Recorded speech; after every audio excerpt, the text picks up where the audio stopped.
I have yet to give a speech or have a meeting where somebody doesn't ask me the millennial question. What's the millennial question? Apparently millennials as a generation, which is a group of people who were born approximately 1984 and after, are tough to manage. And they're accused of being entitled and narcissistic, and self-interested, unfocused, lazy. But entitled is the big one. And because they confound leadership so much, what's happening is leaders are asking the millennials, what do you want? And millennials are saying, we want to work in a place with purpose, love that. We want to make an impact, whatever that means. We want free food and beanbags. And so somebody articulates some sort of purpose, there's lots of free food and there's beanbags, and yet for some reason, they're still not happy. And that's because they're missing. There's a missing piece. What I've learned is that I can break it down into 4 pieces. Right? There are four things, 4 characteristics. One is parenting. The other one is technology. The third is impatience, and the fourth is environment. The generation that we call the millennials, too many of them grew up subject to, not my words, failed parenting strategies. Where, for example, they were told that they were special all the time. They were told that they could have anything they want in life, just because they want it. Some of them got into honors classes, not because they deserved it, but because their parents complained. And some of them got A's, not because they earned them, but because the teachers didn't want to deal with the parents. Some kids got participation medals. You got a medal for coming in last, right? Which the science we know is pretty clear, which is it devalues the medal and the reward for those who actually work hard, and it actually makes the person who comes in last feel embarrassed because they know they didn't deserve it, so it actually makes them feel worse, right?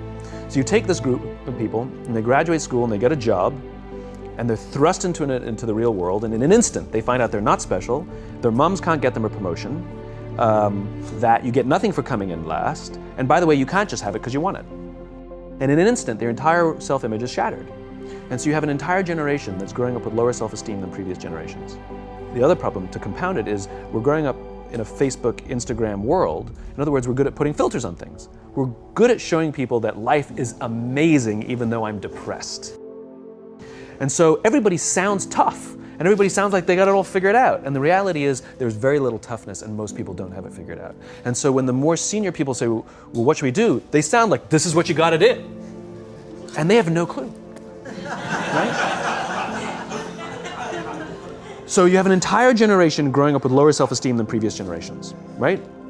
Through no fault of their own, right? They were dealt a bad hand. Now let's add in technology.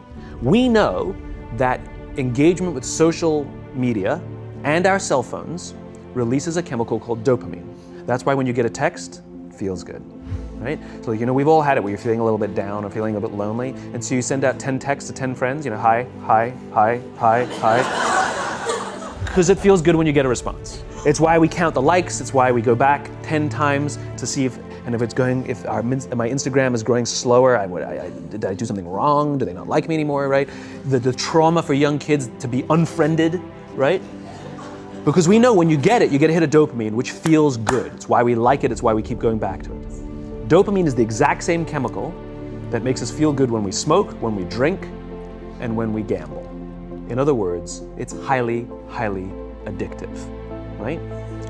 We have age restrictions on smoking, gambling, and alcohol, and we have no age restrictions on social media and cell phones, which is the equivalent of opening up the liquor cabinet and saying to our teenagers, hey, by the way, this adolescence thing, if it gets you down.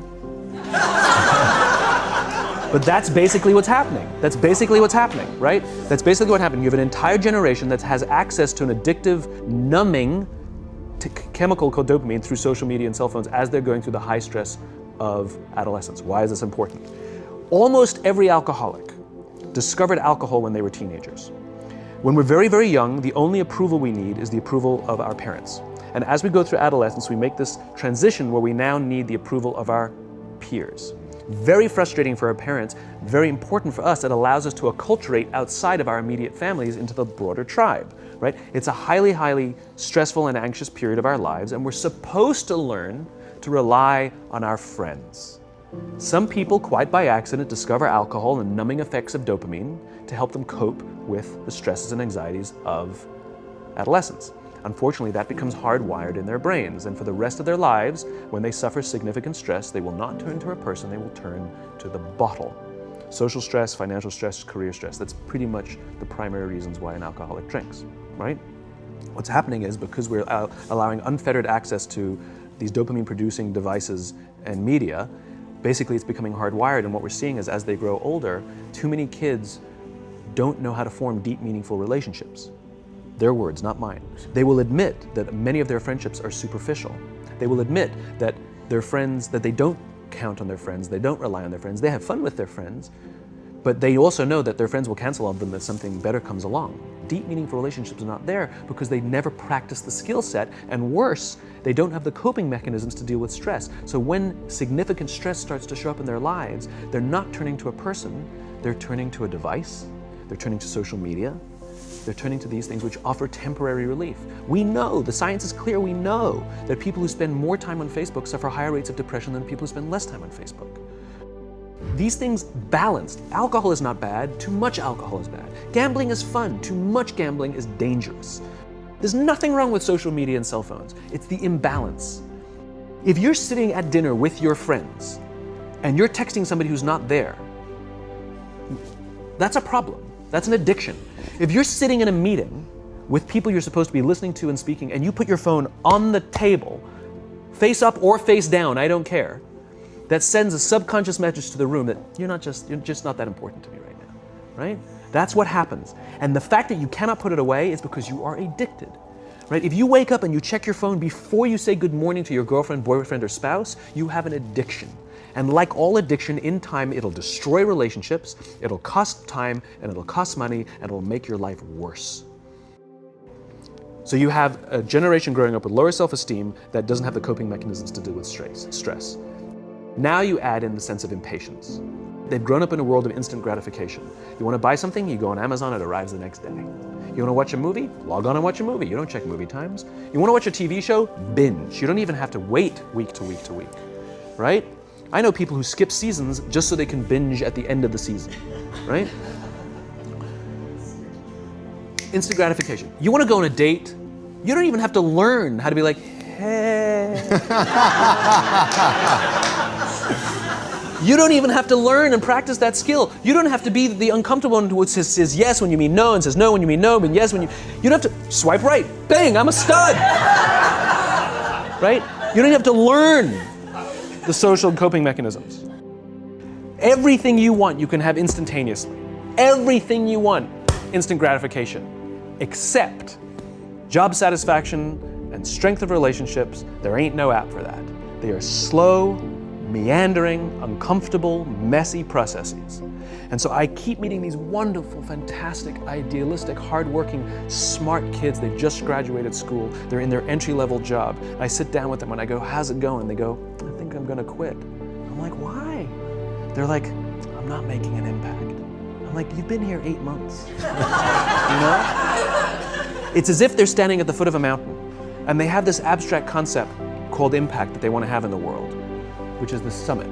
What they don't see is the mountain. I don't care if you go up the mountain quickly or slowly, but there's still a mountain. And so what this young generation needs to learn is patience.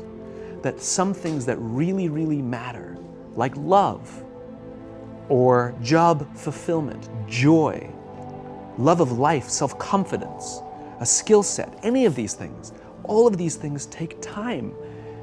Sometimes you can expedite pieces of it, but the overall journey is arduous and long and difficult. And if you don't ask for help and learn that skill set, you will fall off the mountain, or you will, the worst case scenario, and we're already seeing it, the worst case scenario is we're seeing an increase in suicide rates, we're seeing an increase in this generation, we're seeing an increase in accidental deaths due to drug overdoses, we're seeing more and more kids drop out of school or take leaves of absence due to depression.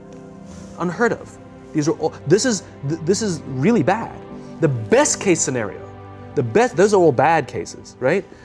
The best case scenario is you'll have an entire population growing up and going through life and just never really finding joy.